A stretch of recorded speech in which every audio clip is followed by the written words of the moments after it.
Hey YouTubers, this is Guardian Mike and we've got Dr. Sam. We're going to talk about family care notes, nursing homes, and hospitals. Dr. Sam, tell me a little bit about, you had some experience in nursing homes. Yes, I was a director of 4 nursing homes in the state of Arkansas for 10 years. And so I was also one of the founding members of Arkansas Hospice and was on their board for many years. So I have some experience in that area, yes. And what we're doing here for you aging boomers in America and those dealing with guardianship, trying to find alternates of guardianship, I'm trying to give you some information. I'm bridging to information and individuals and resources to give you some power to protect, make things more predictable and controllable. Family care notes. I've come across these and I advocate that folks, families, or the person who's making the decision, could be a spouse or an agent under a power of attorney, write down things in terms of what you know are the baselines. May say mother or father needs a sitter because they tend to wander and they have some dementia.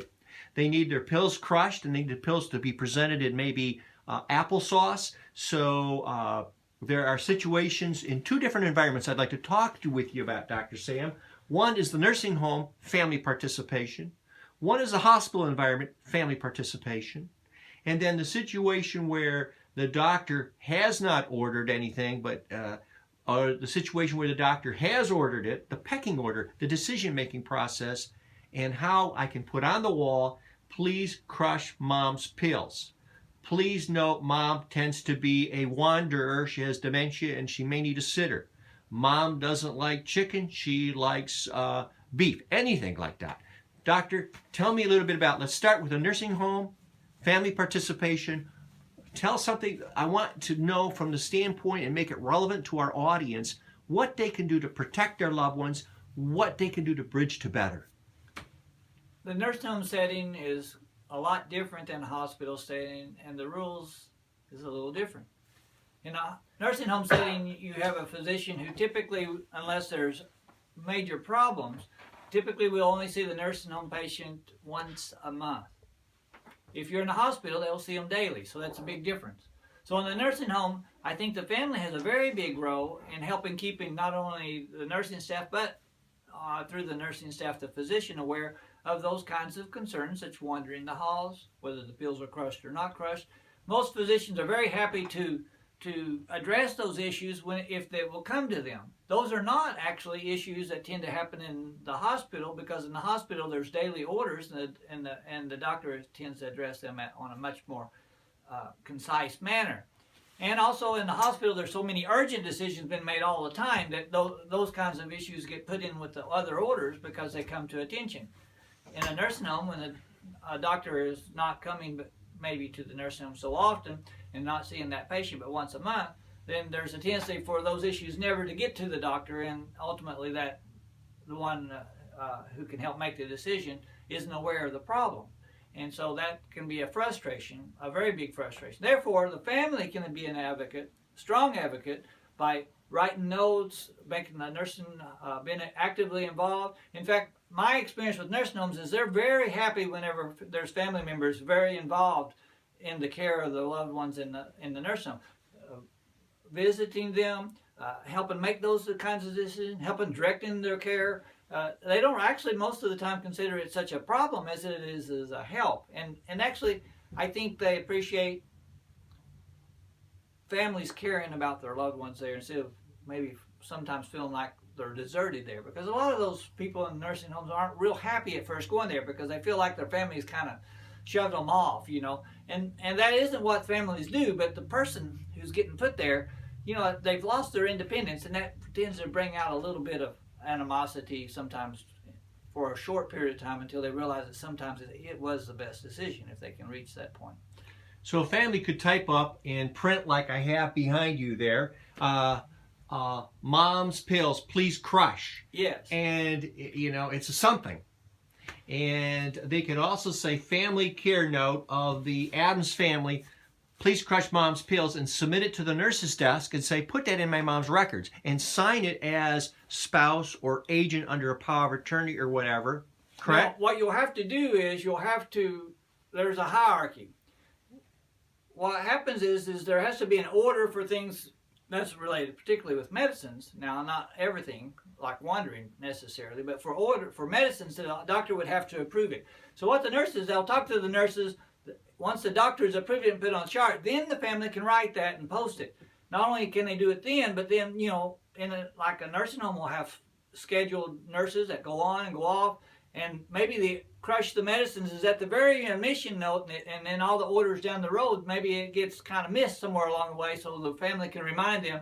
And if they remind them by posting it, of course, then the nurse can go back and say, I'm not sure, and they can look back and find it. Whereas if they don't have it posted, maybe they don't look back to find that order. Let's unbundle that really quick. What I heard you said is that, look, there's a pecking order. Doctor's at the top, he writes the orders. Nurses implement the orders and can supplement information, correct? Yes, and they have some variance within, particularly social things. Nurses have more control, like when are they getting their bathing, how often, and, you know, and there's quite a bit of variance in that can be done by the nursing staff. And yet, certain things has to come from the doctor, medicines in particular, almost always has to have at least an approval of the doctor before they can do it. Like, for instance, over-the-counter medicines. Most doctors would have to approve if a family has a specific medicine that they want to use. It'd have to be approved before it could be used with their family member. So what I hear you say is that go ahead and put the note up there, crush pills, or mom likes orange juice and not apple juice. It may be a useless act until the orders get caught up. But if you were a physician, would you be offended when you walked in the room and said, Mom wanders, you know, maybe we need a sitter, and then crush pills, and you haven't ordered it yet, but you're intending to order it? I mean, what guidance do I tell my YouTubers? Well, I think that there is a little sensitivity, but I think most physicians would not be upset. I won't say there will not be some physicians who might take that as if they're trying to tell him what to do.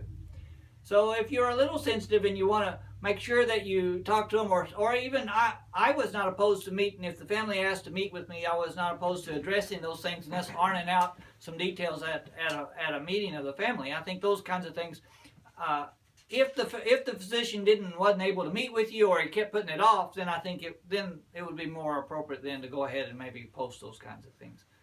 But if he'd meet with you in fairly short order, I think that probably would be a more socially acceptable manner to do it. So once we get it acceptable, and what you're trying to do is you don't want to build up expectation that they're going to get an act as a result of doing a no. Well, no one wants to feel forced into it. Yeah. You know, even if it's the best thing that should happen, you know, working together and being amicable is always a better solution than causing conflict. Could they bring it up at a family care conference about their loved ones? Yes. And the thing about nursing homes, now you'll have it in hospitals too, but in nursing homes, they'll have a lot more involvement of the family in these social events and decisions than they do in the hospital.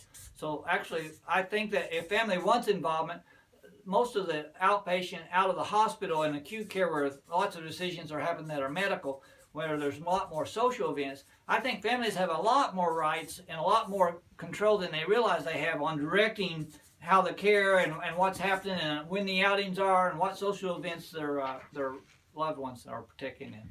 Anything you want to add on care notes? Because I want to cut this tape and then we're going to go to the next video and unbundle the care conference. Just to say a little bit about the hospital setting. There, the doctor is seeing the patient every day, sometimes twice a day. And they're making orders for almost each time they do. They'll change the orders this and change that. So there's the care is less orientated toward the family. Or you may meet with the family, but because it's decision after decision, calls in the night, lots more frequent under the care, the doctor tends to have a lot more control and a lot more decision making with less probably involvement of family than it is when they're outside that acute setting, especially in ICU. I will say that is even more pure medically orientated than it is. And we're going to come back to the ICU because your attending physician in the community that has privileges at the hospital may have been with you for 30 years. The medical director of ICU is the shot caller. Yes, and that's true of a number of specialties. For instance, even though they have a family doctor in the nursing home, if it's an orthopedic problem, they may be actually an orthopedic doctor who will control that admission for an orthopedic problem, or if it's other problems. So, you know, it can end up with lots of different specialists who actually do the major roll calling, but the family doctor or the one in the nursing home doctor or the hospice doctor will still be following them, and so you end up with a number of doctors, not just one that's actually making writing orders. Yes. Information and knowledge in this area is power to the families. Yes, it is. All right. Because of knowing who to talk to for when a problem comes up. Thank you, Dr. Sam. We are going to be right back. Don't forget to subscribe. Look below. We'll have some, we're doing a collaboration here, Dr. Sam, and we'll have, what do you call them, links to Reach International, link to your Facebook, and we are both, I can't speak for you, Dr. Sam. I am technologically not advanced. So we're just doing this after a long day of working. We want to share what we have with you YouTubers. Make your comments below. Talk below. Share your experiences. I don't have to be monitoring all this. Talk about what's working. If you have a better idea about a family care unit, note, don't be offended about contradicting us. Is that right, Dr. Sam? Yes, we want to advance the family. We want to advance the individual's participation in their dignity and their future. Is that? Yes. Okay. All right. Thank you, YouTubers. Don't forget to subscribe and like us if you like this video. I'm gonna fade to black.